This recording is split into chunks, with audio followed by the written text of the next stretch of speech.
Okay, I'm here with Mr. Strnad at Accelerated Learning AZ, a alternative high school here in Phoenix, Arizona. He has been willing to beta test our math fluency program for the past month with his group of students.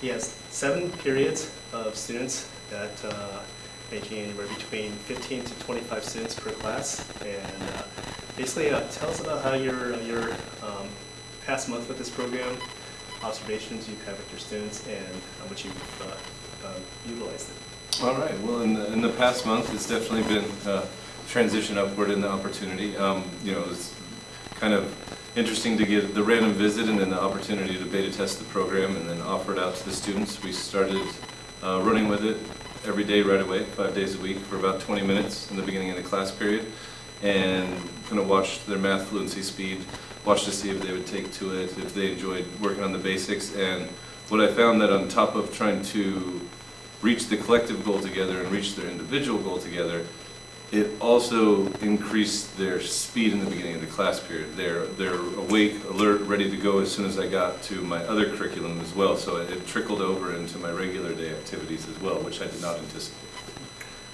Oh, great. So you saw that from the get-go. Once you went on day 1 through 5, you saw immediate gains from the experience from your students, correct? Oh yes, absolutely. The ramp up was very quick. Played game 1. When we're filling it out, is X multiplication is X a variable.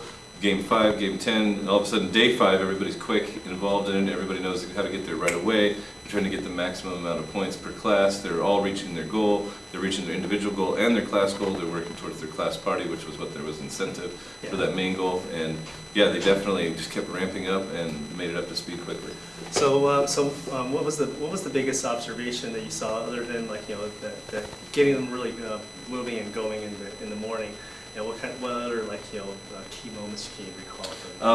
Key moments for me would be seeing somebody that was near the bottom of the leaderboard move their way up to the top as they dusted off their foundations and built confidence back, finding out that they were actually better at math than they originally thought.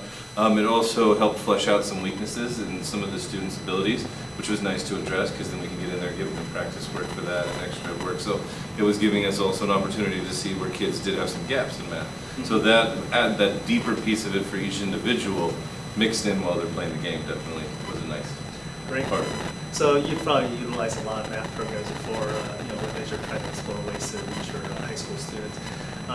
What was one of the most unique things that resonated with your students? Because one of the things that we always think with high school students is that they get bored easily, or they think things are silly or stupid.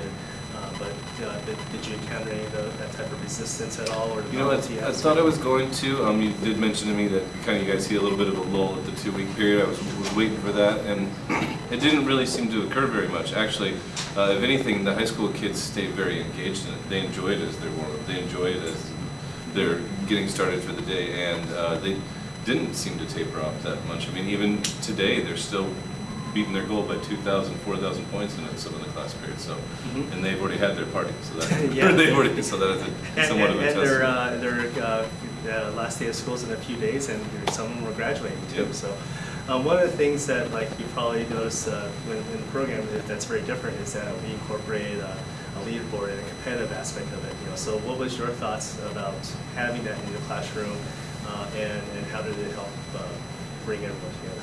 The leaderboard, I was wondering if the competitive nature of it was going to shy them away a bit, because sometimes, students that I work with, a little bit of failure push them away, but it really did the direct opposite in this particular experience. They saw their position in the leaderboard as a means to move upward. They saw their individual goals as a means to get more done. They saw their collective goal as a way to get something together. And they never really let failure get in the way. Everyone just kept trying to achieve more and more. And I even saw somebody that was starting at number 19 over the course of the last month has moved their way up to number 6. So really getting the job done. I think the leaderboard provided to be a healthy competitive tool.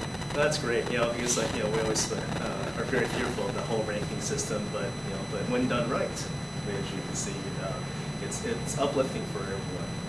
Agreed. Yeah. So now that you've been utilizing it for a month, what are some of the things that like you found that it was challenging for the students as they're moving through the fluency lessons? Some of the challenges the students faced was in the transition between the standards, starting to get used to the new idea. Again, as we mentioned earlier in the day, when you deal with the variable minus problems, those were a specific aspect of that. But they seem to transition quickly with the idea, and for the most part, they can adjust and get those standards back under their belt quickly. So that whole idea of letting them know where their accuracy is at, keeping some of the standards material from the previous lesson and some from the one that they're about to see, that whole laddering mechanism that has been developed into the program, the students get to autocorrect a lot because of that idea.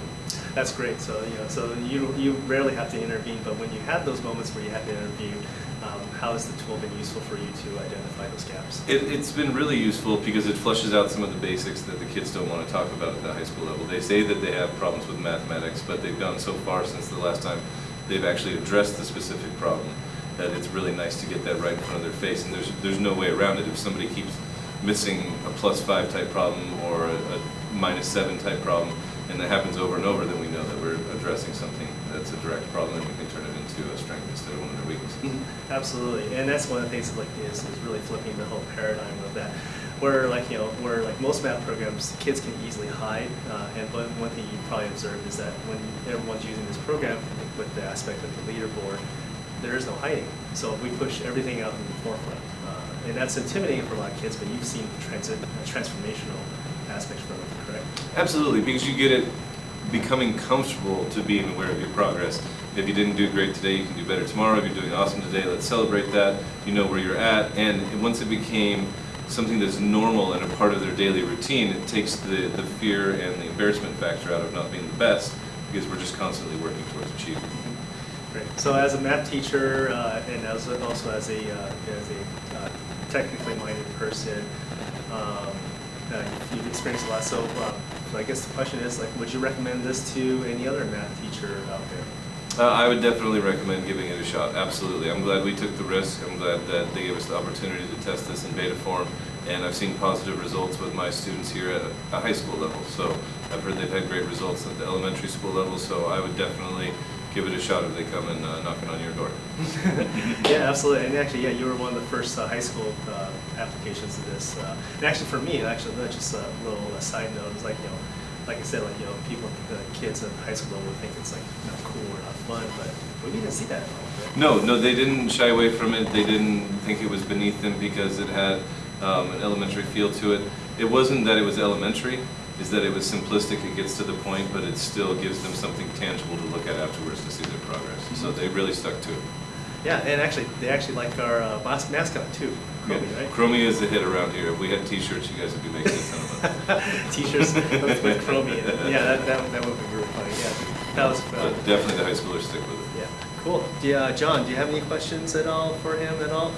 I know we've covered a lot of basics, but do you have anything that comes to mind? It's just amazing observing your students, just amazing. And today was a transformational day for me. I was like, changed my whole mental paradigm about the nature of the program and what it can do. I just can't wait to see you take a freshman group of students and march them forward now. It's going to be awesome. I saw students here today, and I'm thinking the only thing that separates them from Albert Einstein, I saw a lot of students that they're not adding anything at all. They're going to be able to climb that ladder. 9 tiers in 4 weeks. It's going to be stunning. It's going to be something to watch. Yeah, absolutely. Yeah, we're here to rescue all students. So, we're really glad that your high school students have taken it really to it. And actually, just tell us a little bit about your demographic here.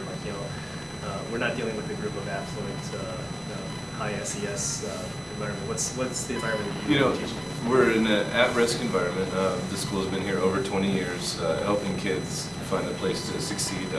We've got all different walks of life, all different ability levels, but the major consistency is that in the classroom they can all use a little bit more individualized program, and this tool is another individualized program, but also works on a collective level.